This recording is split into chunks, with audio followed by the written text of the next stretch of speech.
Right. Right. I mean, like literally, like I didn't agree with the way I didn't in college, but I really went the other way. I didn't agree with the way women were treated in the church. I didn't agree with the family structure. Yep. I feel more partners than hierarchy. So I kind of deconstructed that with myself. Mm-hmm. I didn't agree with, especially later on, how the LGBTQ plus community was treated. Yep. And the way what scripture has to say, or how scripture was even put together, or anything. And so I'm deconstructing all these things. And there are a couple things that Hang on, listeners. Brad has a call. I'm just kidding. I know, you know who? It's from the person in my last interview to me. You know what? I never get calls. Decline. I know. I never get calls. Right? It's the person that helped publish your press release. Right. So she's calling to tell me, hey, it's out today, and I'm like, I already heard about it on a podcast. Dude, Justine filled me in, right? So, needless to say, there came a breaking point, and it was coming anyways, because my partner was deconstructing even before me. Now I blew way past her when I deconstructed, but she was deconstructing and gave me the freedom to do so. Yeah. All right.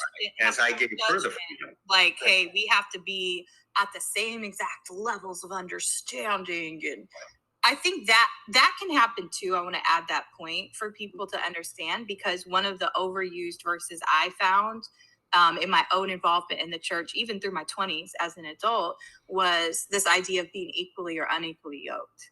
And that's taken as such an extreme of like, but you have to see and believe exactly how I do on this very topic and issue. And I just don't believe that that's necessary in healthy marriages, partnerships, romantic partnership. Like, I just don't think that's has to be, and in fact can actually be incredibly dangerous. I totally agree with you. But so you're deconstructing at different rates. And you have just caught a sneak peek of our May Featured Voices episode with ex-pastor and author Brad Klossman. I was so happy to have him as a guest, and I hope you check out that episode. Click on our YouTube page in the show notes to watch the entire episode featuring Brad. He is our May Featured Voices. And let's hop into this episode of the Cultural Capacity Podcast.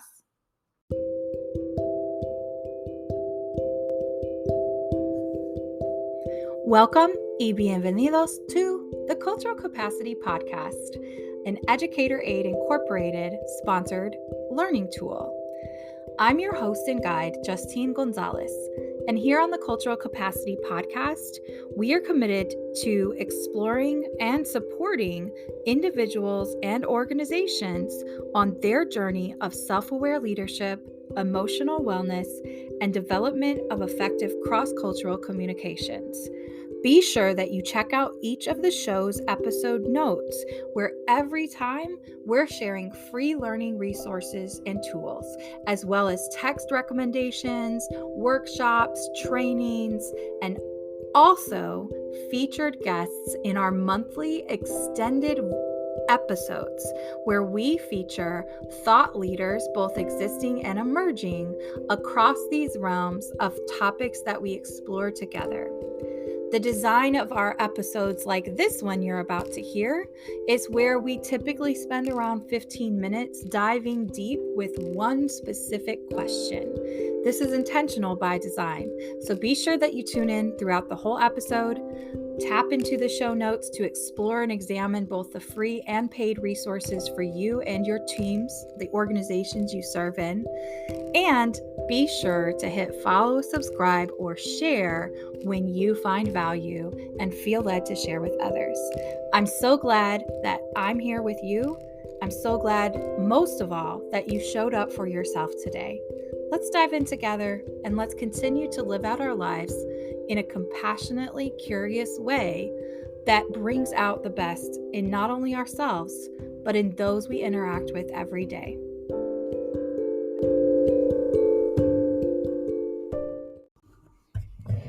Welcome y bienvenidos to this episode of the Cultural Capacity Podcast. We're going to get right into it. So, our typical episodes are around 15 minutes or less, and they are intended as a tool to be utilized not only for individuals, but potentially to share with your teams. So, if you are looking to develop more introspective practices, some more self aware leadership practices within your organization, we highly recommend selecting these based on the title of each episode, which is a question, and utilize it as a way to begin conversation, to begin reflection. We also encourage you as listeners that these are not necessarily about looking to agree or disagree as far as our format. These are ways for you to tap into how well you know yourself simply by asking questions. The other cool thing that we offer is once a month, and this started here in 2023, so you can absolutely go into the show notes, click on our YouTube channel, and watch all of the previous episodes. I love to go back and rewatch some of them myself because I learned so much from our featured voices guests. So every month, we release one extended episode. Some are almost 2 hours long, where we get to sit at the Cultural Capacity virtual table and have an open conversation with a featured voice. Now, what is a featured voice? It is typically somebody who is already an established thought leader, or perhaps they're an aspiring thought leader in a certain sector. There's multiple sectors represented, but we want to showcase these individuals who they are doing incredible things. So sorry again, we don't go back and do heavy edits. If you hear my blinds click clacking, it is getting ready to storm in the Chicago area as I record this, but I want to have my windows open. So a little bit about me, but let's gear up for this episode. You're going to hear our show. You heard our show intro, and you also heard that little plug. If you haven't listened to the month of May's featured episode, Featured Voices, Brad Clausman, oh my goodness, please be sure that you do. So you heard the little soundbite to remind you to go check out his episode for the month of May. I think the other thing I want to point out as we head into Mother's Day weekend is my mother she passed away in January of 2022. So this is my second official Mother's Day without you. We love you, Renee, even if you are not here in the physical body. But the reason I actually chose personally to publish Brad's interview the month of May, Mother's Day, is because that whole entire interview, a lot of it is about the deconstruction process from a religion standpoint. So, Brad is actually somebody who served as a pastor for nearly 20 years. And because the church was so much a part of my upbringing, so religion itself has been such a big part of my mother's background. I wanted to release that as a form of liberation. I think my mom had many struggles, as all of us do, but so many that were tied to self worth and some harmful narratives that she believed, quite frankly, from religion over the years. And I do think that it's, again, every time I get to speak very transparently and boldly about my own journeys in this life, it is still an act of respect to her, and also an act of liberation that says, your life was not lived in vain. Even if you didn't get to achieve some of the things you wanted to, it wasn't lived in vain. So I wanted to put that out there as a heartfelt message, but also just to ground us before we hop into this episode. And one of the things that I'm very passionate about, and at our organization, Educator Aid Incorporated, our team focuses on helping organizations and individuals prioritize both communication and cultural context. And those two elements are just so deeply intertwined, and they're also so vitally important. When we think about self awareness and we think about how we communicate with others, my goodness, there's so much being thrown at us. So, I first want to talk a little bit about this idea and use an example from one of a client portfolio, and actually multiple clients in our portfolio. They're having issues when it comes to Google Chat, right? Or Teams chat, whatever the platforms are. One of the disclaimers I want to put out there, being a global consultant and certified in the process communication model, which was really developed out of the therapeutic work of Dr. Eric Berne, which he's considered kind of the father of transactional analysis theory. As with any theory, there is no perfect theory. There is no one size fits all. However, there's been a lot that's been developed specifically in therapeutic practices around this idea of understanding human relationships and how we not only mirror each other, but how miscommunications happen. And so, our goal is not only to help people prioritize communication and cultural context, but to further activate that within themselves. So, those are why you hear us talk about a lot of the topics we do here, because a lot of our effectiveness with communications has to do with deeply understanding our own preferences. And so, knowing that, seeing the patterns, let me bring it back to just the era that we're living in 2023 and beyond. There is so much rapid information. I will tell on myself, I'm currently 38 years old.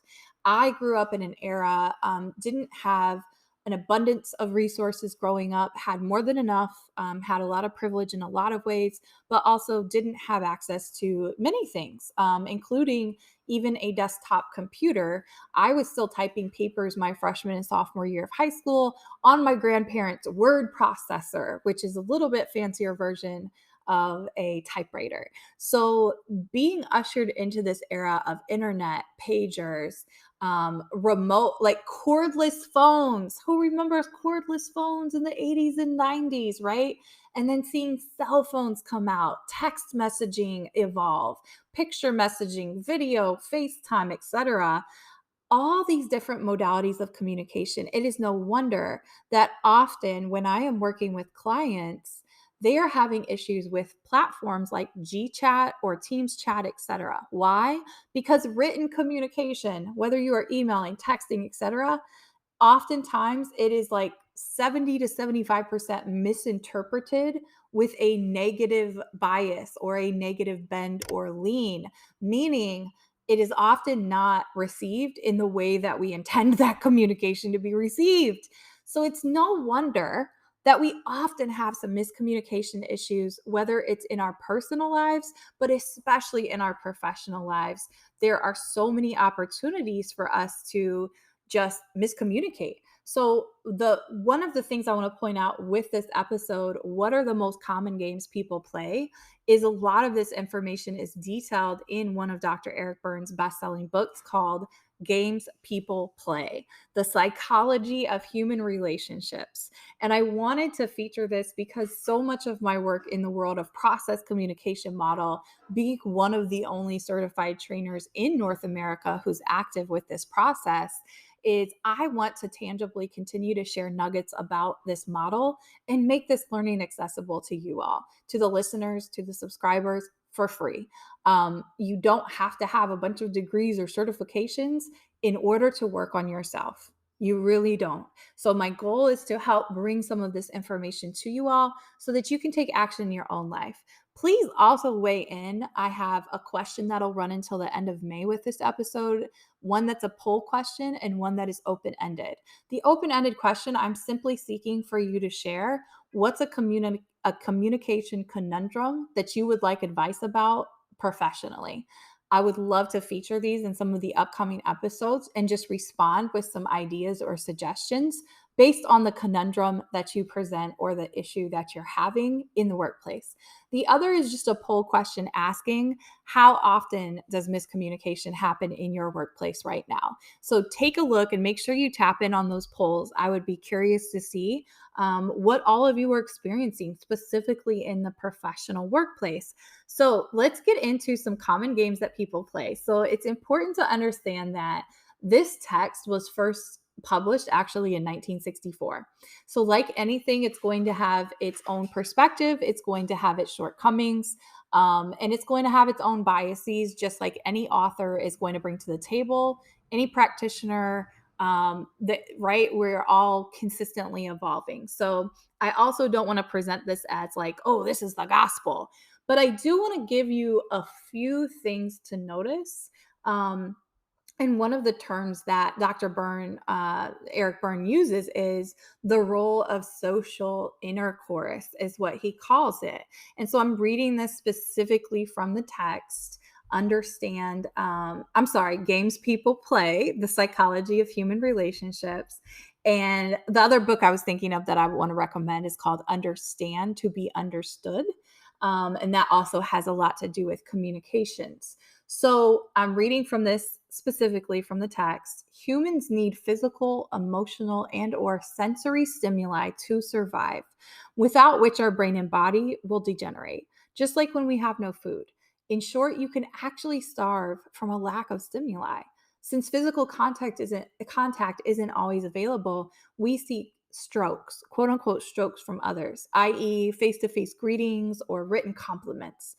And an exchange of those strokes forms a transaction or the transactional analysis. It's basically a study of the dynamics of social interaction. So when we talk about games, I want to use this to talk about the three ego states. And what that means is simply, again, a model that is aligned to a lot of Dr. Eric Berne's work and where this concept of quote unquote playing games comes from. And it's this notion that we all have these common systems of emotions and related behavioral patterns. And what those three different ego states are called parent, adult, and child. When we think of the parent ego state, we can rely on what's coming out of the communication, might be some of the beliefs, gestures, the vocabulary, the emotional responses. These are called parental ego states, and this gets carried throughout a lot of our lives. And sometimes we're completely unaware that we're replicating things, patterns that might be harmful when we're living in that particular ego state. So there's also this idea of the adult, right? Which is really more your material programming, mainly just how we process data as adults and how we assess our realities. The third ego state has to do with our individual programming, which is called child. So the three ego states are called parent, adult, child. So as you were a little human, whatever was inside of you, it's still there. So just because you grow up or you surpass the age of 18, it doesn't mean that your child ego state just like is, first of all, it doesn't mean you're a child or you're immature or childish. It's simply your creative, your intuitive, the spontaneous part of who you really are through and through. So when you think about analyzing social situations at any given time, games and how Dr. Byrne refers to these are, they're just different from other social activities because they often involve more complex outcomes or ulterior motives. For example, if my wounded inner child ends up showing up in an argument that I'm having with my longtime partner, and he identifies that, oh my goodness, he's having a response that like 8-year old him would have had. What's happening is there's an argument between our inner children. And there's something happening where we're relying on this either perhaps parent, which is social programming, your parent ego state, or maybe the child ego state. And we're relying on those things and we're not maybe really conveying what we want to convey. This is how miscommunications happen. And we are constantly coming in and out of this on a daily basis, whether we like it or not. The difference is we can decide to become more aware of these patterns. We can decide to start to identify our own games, quote unquote, that we fall into. And we can say, oh, there's my parental voice of my dad showing up, or the parental voice of my grandfather or my grandmother, et cetera, or my mother. And we can start to assess, is that really who I am and what I believe? Is that really how I want to communicate? Or is this something, a pattern or a narrative showing up that's no longer serving myself or the highest good of those around me? So I wanted to quick just give a little bit of teaching around those three ego states. Again, they're called parent, adult, child. If you find value in this so far, let me know, leave a voice memo, respond to the polls, and we can go even deeper with it. But I wanted to first give you an idea of when we talk about the games people play, Often those are masked behaviors. Sometimes they are actually coping mechanisms to protect ourselves, and it can feel really frustrating, but it's also worthy of just starting to notice your own patterns first. So don't focus on what somebody else is doing or how you think they're wrong. Get really curious about noticing your own patterns and how you respond to conflict, how you respond to different communications in their settings. So, full circle, remember that each person you encounter is doing the best they can with what they have. Um, if you sense that somebody's intentionally trying to be rude or mean or tear you down with words, that's a whole different conversation of how to approach them and interact with them. But the encouragement I also want to give you is to be very present and become very aware about the modalities you're using to communicate. So, bringing us full circle to many numerous clients, again, a lot of feedback that I'm getting over and over is there's so much miscommunication happen. Well, there's so many more opportunities for it to happen, people. In the past 30 years, you've had so many more forms on any given day. Many Americans have access. Specifically speaking to American context, because that's where I find myself living currently. Many Americans have access to probably 12 to 15 consistent communication apps or platforms through social media, through email accounts, through texting and messaging services, etc. So it is no wonder when on top of emailing, we pour in things like Teams chat or G chat or Zoom chat, whatever you're using. Please, I can't caution you enough that already, as many organizations try to develop and evolve more inclusive workplace environments, please consider how you are communicating, the number of times you're communicating, and also what are the expectations around communication. Everyone communicates differently. And this is a setting and a situation, regardless of who it's with, where we need to start asking ourselves, don't treat others as you want to be treated, but when it comes to communication, treat others and communicate with others how they want to be communicated with. All right. I hope that you enjoyed this episode. Make sure you hit subscribe on your favorite platform. Check out our resources linked in the show notes because I have put some goodies in there for you. Would be remiss if I didn't highlight our current program for K-12 educators, free webinar coming up with myself as well as Dr. Barnes, who is an editor-in-chief of Indie Kids Winning, which is a publication, as well as the founder of Brave Brothers Books, a publishing company. So you'll want to check out details if you're a K-12 educator. We are offering that registration now in the show notes.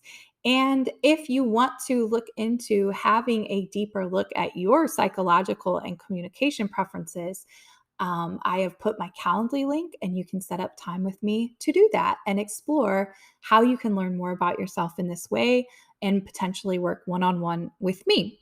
All right. I hope that you all had a wonderful time listening. Again, if you find value, be sure to give us a 5-star review or share out with your network. And let's continue to get compassionately curious together. Take care.